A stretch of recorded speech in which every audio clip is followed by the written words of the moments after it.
প্রায় শেষ পর্যায়ে। অবশ্য আয়োজন শুরু করলাম, এখনও সব কিছু রেডি করলাম। ইনশাল্লাহ আজকের ইফতার হবে, সবাই সাথে থাকবেন, দোয়া করবেন।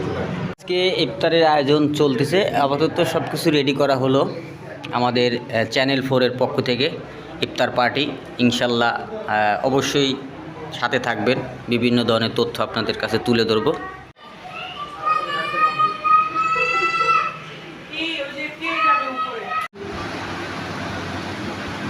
সামনে শেষ দশক নাজির প্রত্যেকটা রোজাদারের জন্য করা উচিত।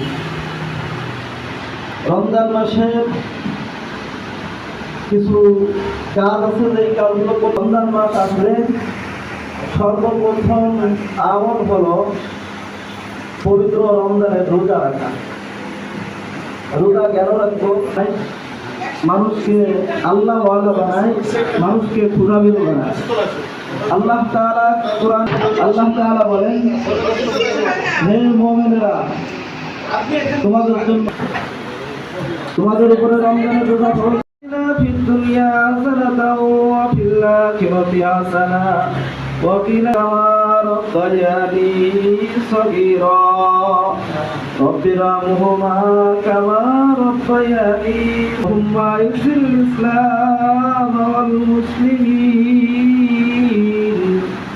আল্লাহুম্মা আনসুর মান নাসারা দীনাল ইসলাম ওয়াল মুসলিমিন ইয়া আখিরাল আখিরিন। পবিত্র রমজান মাস সারাদিন রোজা রেখে ইফতারের সামনে নিয়ে যতটুকু সমর্থন আছে সমর্থন অনুযায়ী দান করা। কাকে করবেন, কি করবেন, এইটা আমি বলি না। আমার যদি সে দোয়া করে আল্লাহ রব্বুল ন্যায়পরায়ণ বাদশাহ আল্লাহ রব্বুল আলামিনের কাছে যদি হাত তুলে দোয়া করে, ন্যায়পরায়ণ বাদশার দোয়া ফেরত দিতে লজ্জাবোধ করে। 3 নম্বর, এই 3 শ্রেণীর মানুষের পাইলাম, গুনাহ মাফ করাইতে পারলাম না, আমার আপনার জন্য আল্লাহ রসুলের লানত ধ্বংসের দোয়া আছে। আল্লাহ রব্বুল আলামিনের কাছে দোয়া করব, আল্লাহ তাআলা যেন আমাদেরকে মাফ করে দেন।